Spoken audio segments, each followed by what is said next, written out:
So good morning guys और आपके क्रिक exam channel में आप सभी का स्वागत है। तो आज के इस वीडियो में 23 अप्रैल के इंपॉर्टेंट करंट अफेयर्स को हम लोग कवर करेंगे। तो हमारा पहला प्रश्न क्या है, देखिए, हाल ही में जारी ग्लोबल एनर्जी ट्रांजिशन इंडेक्स यानी कि वैश्विक ऊर्जा संक्रमण सूचकांक में भारत किस स्थान पर रहा? तो आंसर होगा 87 नंबर पे। तो अभी वर्ल्ड इकोनॉमिक फोरम ने ये ग्लोबल एनर्जी ट्रांजिशन इंडेक्स को जारी किया है और इसमें भारत 87 नंबर पे रहा है।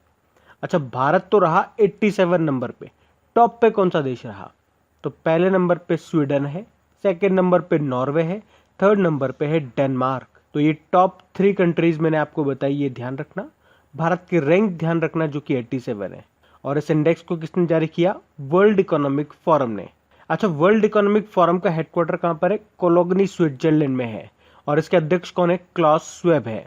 आपको याद होगा, अभी कल ही हम लोगों ने पढ़ा है वर्ल्ड प्रेस फ्रीडम इंडेक्स जो आया था, जिसको जारी किया था रिपोर्टर्स विदाउट बॉर्डर ने, उसमें भारत 142 नंबर पे रहा और टॉप पे रहा नॉर्वे।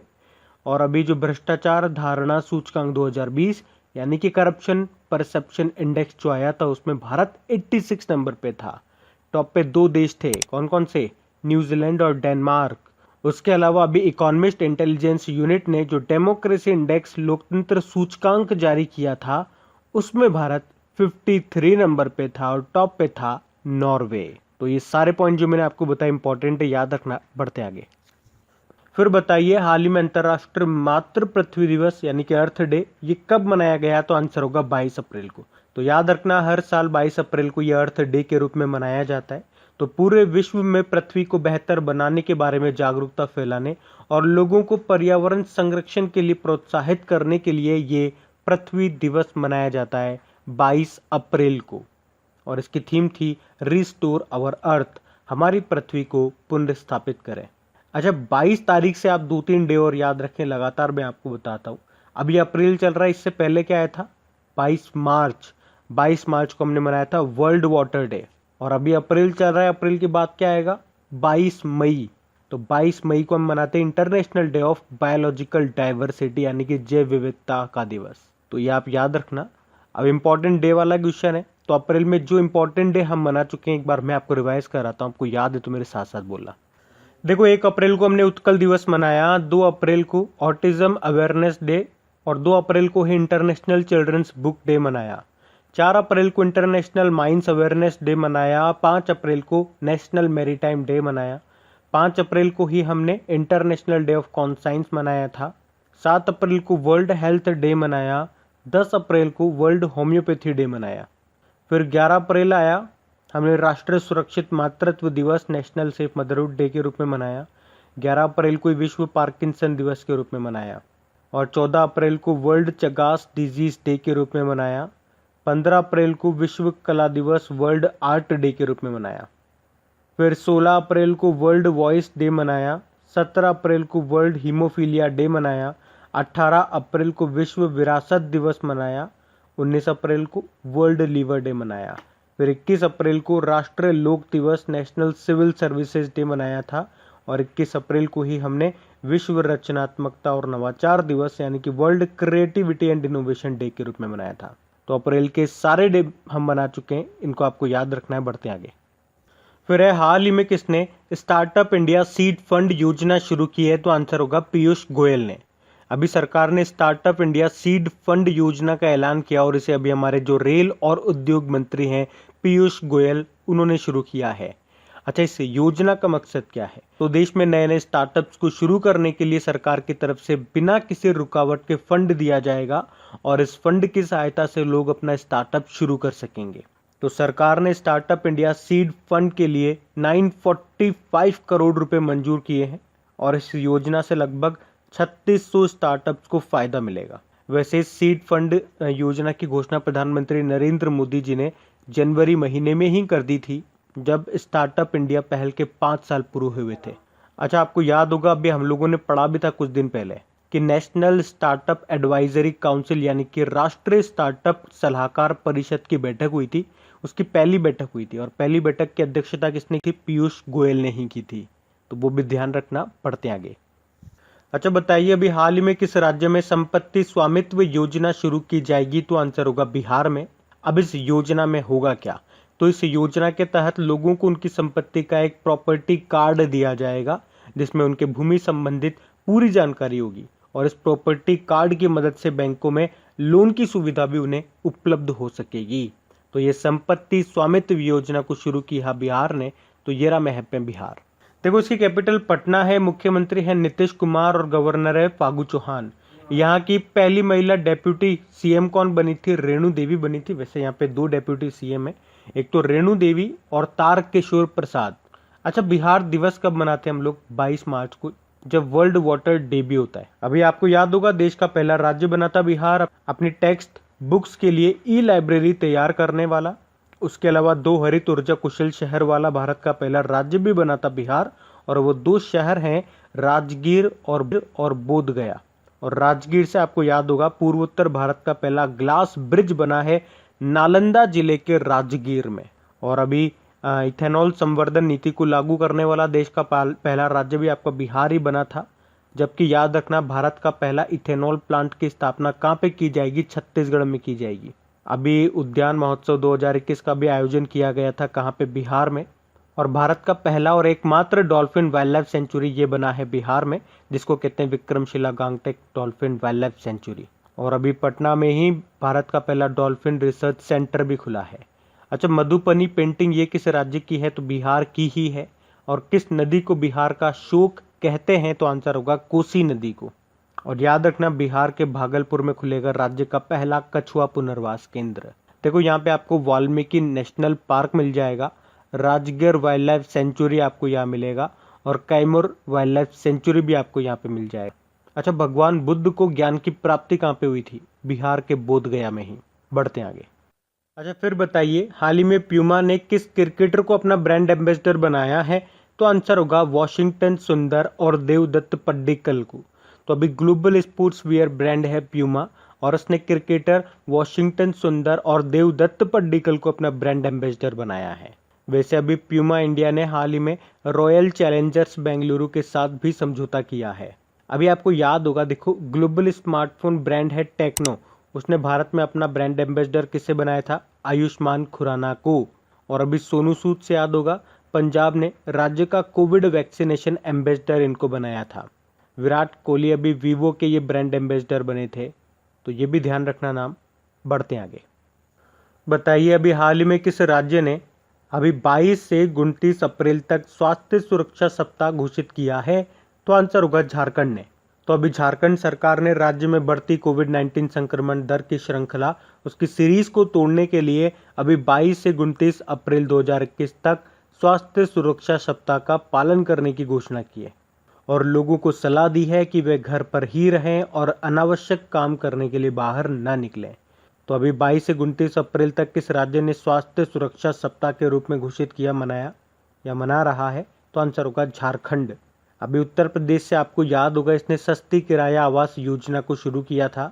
महाराष्ट्र ने महासमृद्धि महिला सशक्तिकरण योजना को शुरू किया था और छत्तीसगढ़ ने कौशल्या मातृत्व योजना को शुरू किया। लेकिन यहाँ बात झारखंड की है, तो ये रहा मैप में झारखंड। देखो झारखंड की कैपिटल रांची है, मुख्यमंत्री हो गए हेमंत सोरेन और गवर्नर यहाँ के द्रौपदी मुर्मू हैं। और रांची से आपको याद होगा सेंट्रल कोल फील्ड का हेडक्वार्टर आपका रांची में ही है, जबकि कोल कैपिटल ऑफ इंडिया कहते हैं झारखंड के धनबाद को। और ये हेमंत सोरेन ये किस पार्टी से हैं? झारखंड मुक्ति मोर्चा से। और अभी आपको याद होगा कल ही पढ़ा है हम लोगों ने, चुनावी बॉन्ड दाता का नाम घोषित करने वाली पहली पार्टी बनी है कौन सी? झारखंड मुक्ति मोर्चा। अभी झारखंड सरकार ने किसान फसल राहत योजना भी शुरू किया था।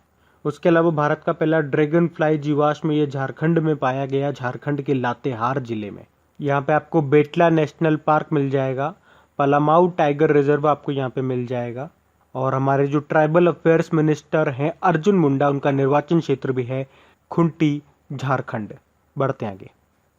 अच्छा बताइए अभी मध्य अफ्रीकी देश है चाड, उसके राष्ट्रपति का निधन हो गया, नाम क्या है उनका? नाम क्या था? तो उनका नाम था इद्रिस डेबी इटनो। तो मध्य अफ्रीकी देश चाड के राष्ट्रपति थे ये इद्रिस डेबी इटनो, जिन्होंने 3 दशकों से अधिक समय तक देश पर शासन किया, पर अभी हाल में विद्रोहियों के साथ लड़ाई के दौरान ये मारे गए। तो इद्रिस डेबी इटनो ये अफ्रीका में इस्लामी चरमपंथ के खिलाफ लड़ाई में एक प्रमुख फ्रांसीसी सहयोगी थे और उन्होंने उत्तरी माली में शांति के प्रयास के लिए महत्वपूर्ण सैनिकों की आपूर्ति भी की थी, लेकिन अब इनका भी निधन हो गया। बाकी जॉन मैगुफुली, आपको याद होगा कुछ समय पहले तंजानिया के जो प्रेसिडेंट थे जॉन मैगुफुली, इनका भी निधन हो गया था। वैसे भी तंजानिया में पहली महिला राष्ट्रपति बन चुकी है। चलो एक काम करते हैं, इनका नाम आप मुझे बताओ कमेंट बॉक्स में। तंजानिया की पहली महिला राष्ट्रपति कौन बनी है? कई बार मैं आपको बता चुका हूँ। बाकी हामिद बाकायको या आइवरी कोस्ट के प्रधानमंत्री थे, इनका निधन हो गया।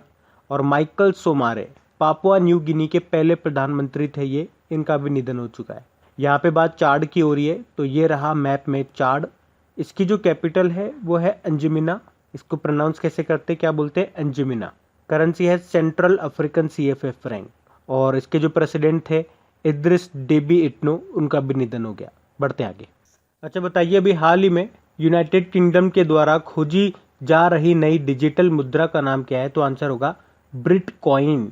एक्चुअली में यूनाइटेड किंगडम एक नई डिजिटल करेंसी बनाने की संभावना तलाश रहा है, जिसे ब्रिटकॉइन कहा जा रहा है। तो बैंक ऑफ इंग्लैंड और ट्रेजरी, एक केंद्रीय बैंक, डिजिटल करेंसी के बेनिफिट्स का आकलन करने के लिए एक साथ काम करने के लिए तैयार हो गए। और बैंक ने कहा है कि नई मुद्रा, ये नई करेंसी जो होगी, ये घरों और व्यवसायों के द्वारा उपयोग के लिए डिजिटल पैसे का एक नया रूप होगा। तो नई डिजिटल करेंसी लेकर के आने की सोच रहे हैं, जिसका नाम ये क्या रखने की सोच रहे हैं? ब्रिटकॉइन। और अभी डिजिटल करेंसी से एक क्वेश्चन आपको याद होगा, हमने पढ़ा था कि अभी किस देश ने क्रिप्टो करेंसी पे प्रतिबंध लगा दिया, बैन लगा दिया? तो आंसर होगा टर्की ने। अच्छा, विश्व की पहली क्रिप्टो करेंसी कौन सी थी, क्या नाम था? बिटकॉइन था। और बिटकॉइन का आविष्कार किसने किया था, उसका आइडिया किसका था? सातोशी नाकामोतो, ये जापान से थे। अभी फेसबुक ने अपनी डिजिटल करेंसी का नाम लिब्रा से क्या कर दिया? तो डायम कर दिया, TIEM, डायम। पढ़ते आगे। अच्छा बताइए, प्रधानमंत्री गरीब कल्याण पैकेज के तहत स्वास्थ्य कर्मियों के लिए बीमा कवर कितना है? तो आंसर होगा 50 लाख रुपए। तो भारत सरकार ने अभी हाल ही में स्वास्थ्य कार्यकर्ताओं के लिए प्रधानमंत्री गरीब कल्याण पैकेज के तहत बीमा योजना को अभी 1 साल के लिए और बढ़ा दिया। और ये बीमा योजना कोविड-19 के कारण जीवन की हानि और कोविड संबंधित ड्यूटी के कारण आकस्मिक मृत्यु को कवर करती है। तो इसके तहत बीमित व्यक्ति के दावेदार को 50 लाख रुपए का भुगतान किया जाएगा। तो ये ध्यान रखना। बढ़ते आगे। अच्छा बताइए, हाल ही में किस देश ने चाइना के साथ बेल्ट एंड रोड डील को रद्द कर दिया? तो आंसर होगा ऑस्ट्रेलिया। तो अभी ऑस्ट्रेलिया सरकार ने राष्ट्रीय सुरक्षा को ध्यान में रखकर चाइना की महत्वाकांक्षी बेल्ट एंड रोड इनिशिएटिव के 2 समझौतों को रद्द कर दिया। और जिन 2 समझौतों को रद्द किया, उनमें चीनी कंपनियां ऑस्ट्रेलिया के विक्टोरिया में 2 बिल्डिंग इंफ्रास्ट्रक्चर को तैयार करने वाली थी। ये जो बेल्ट एंड रोड इनिशिएटिव है, इसको ही वन बेल्ट वन रोड भी कहा जाता है। अब बात यहाँ पे ऑस्ट्रेलिया की है, तो ये रहा मैप में ऑस्ट्रेलिया। देखो, ऑस्ट्रेलिया की कैपिटल कैनबेरा है, करेंसी है ऑस्ट्रेलियन डॉलर। प्रधानमंत्री यहाँ के हैं स्कॉट मॉरिसन। अब अभी आपको याद होगा, ऑस्ट्रेलियाई वायु सेना के कर्मियों को एयरमैन कहा जाता है, लेकिन अब उन्हें एयरमैन के बजाय एविएटर कहा जाएगा। क्यों? जेंडर इक्विलिटी के कारण। अभी ऑस्ट्रेलिया की वुमेन क्रिकेट टीम ने किसी भी प्रारूप में लगातार सबसे ज़्यादा जीत का रिकॉर्ड बनाया है। अभी 24वीं वनडे लगातार जीती है उन्होंने। और विश्व का पहला प्लेटिपस अभ्यारण्य ये शुरू हुआ ऑस्ट्रेलिया में। और ऑस्ट्रेलिया में भारतीय उच्चायुक्त बने थे अभी मनप्रीत वोहरा। उसके अलावा क्लेयर पोलोसाक का नाम याद रखना, ये पुरुषों के टेस्ट मैच में 4th एम्पायरिंग करने वाली पहली महिला अधिकारी बनी थी। उसके अलावा ऑस्ट्रेलिया ने अपने राष्ट्रगान में एक शब्द को बदल दिया। अभी इनके राष्ट्रगान में एक लाइन होती है, for we are young and free, तो यंग को रिप्लेस कर दिया वन से। अच्छा, ऑस्ट्रेलिया के साथ कौन कौन से एक्सरसाइज करते हैं हम? एक तो ऑस इंडेक्स करते हैं, AUSINDEX, मतलब ऑस्ट्रेलिया इंडिया एक्सरसाइज। एक पिच ब्लैक नाम का एक्सरसाइज भी होता है। वैसे ये इंडिया और ऑस्ट्रेलिया का ही नहीं होता केवल, इसमें और भी देश पार्टिसिपेट करते हैं। लेकिन लास्ट टाइम ये पिच ब्लैक एक्सरसाइज हो नहीं पाया था कोविड-19 के कारण। और इस बार आपको याद होगा कि भारत ने ऑस्ट्रेलिया को मालाबार नौसैनिक अभ्यास में भी शामिल करने का निर्णय लिया था। वैसे मालाबार नौसैनिक अभ्यास ये भारत, जापान और USA के बीच में होता है, तो इतना याद रखना। यहाँ से बढ़ते आगे। अच्छा बताइए, हाल ही में नई मिसेज वर्ल्ड 2020 किसे घोषित किया गया? तो आंसर होगा कैट श्रेइडर को। ये आयरलैंड की हैं कैट श्रेइडर, जिनको मिसेज वर्ल्ड 2020 घोषित किया गया है। एक्चुअली में ये जो कैट श्रीडर है ना, ये दूसरे स्थान पे रही थी। पहले स्थान पे तो श्रीलंका की पुष्पिका डी सिल्वा थी, लेकिन बाद में पता चला कि पुष्पिका डी सिल्वा इस प्रतियोगिता के लिए एलिजिबल नहीं है। क्यों नहीं है? क्योंकि उनका तलाक हो चुका है। फिर उसके बाद कैट श्राइडर को विजेता घोषित किया गया। ये आयरलैंड से है और ये बन गई है मिसेज वर्ल्ड 2020। बढ़ते आगे। बताइए, अभी हाल ही में केयर रेटिंग्स ने वित्त वर्ष 2021-22 के लिए भारतीय जीडीपी ग्रोथ रेट कितना रहने का अनुमान लगाया? तो आंसर होगा 10.2%। कितना? 10.2%। तो बात करेंगे कल के वीडियो में पूछे गए प्रश्न के उत्तर की। तो कल के वीडियो में आपसे पूछा था गोवा के नए राज्यपाल कौन बन गए? तो आंसर होगा सुनील अरोड़ा। आप सभी ने प्रश्न का बिल्कुल सही उत्तर दिया था। और गाइज, अगर आपको सेशन अच्छा लगा है तो प्लीज़ इसे लाइक ज़रूर कीजिएगा और इसे अपने दोस्तों के साथ में शेयर ज़रूर करना है। और वैसे भी आप तो आपके इन करंट अफेयर्स का रिवीजन करवाने के लिए मैं इसका ऑडियो भी तैयार कर रहा हूँ। तो दिन में 4 से 5 मिनट निकाल करके वो आप ऑडियो सुन लीजिए, ताकि आपका इन करंट अफेयर्स का फिर से रिवीजन हो जाए। क्योंकि आपको पता है चीज़ों को पढ़ना इंपॉर्टेंट है, लेकिन समय समय पर उनका रिवीजन करना बहुत ज़्यादा जरूरी है। रिवीजन नहीं करोगे तो वो सारी चीज़ें आप भूल जाओगे। तो आप ही के लिए मैं इसका रिवीजन ऑडियो तैयार कर रहा हूँ। तो उस ऑडियो का लिंक मैंने नीचे डिस्क्रिप्शन में दे दिया है, वहां जाकर के आप मुझे फॉलो कर लीजिए। और फॉलो करने के बाद में पास में जो बेल आइकन आएगा आप उसे जरूर दबा लेना, ताकि जब भी मैं ऑडियो अपलोड करूँ उसका नोटिफिकेशन आपको मिल सके। और एप्लीकेशन अगर अभी तक आपने डाउनलोड नहीं किए तो उसका लिंक भी आपको नीचे मिल जाएगा। वहीं पे आपको क्विज, वीडियो, पीडीएफ सब मिल जाएंगे। तो इस प्रश्न का उत्तर आता है तो कमेंट बॉक्स में जरूर टाइप करिए। चलिए अब मिलते हैं करंट अफेयर्स के रिवीजन वीडियो में। Thank you guys.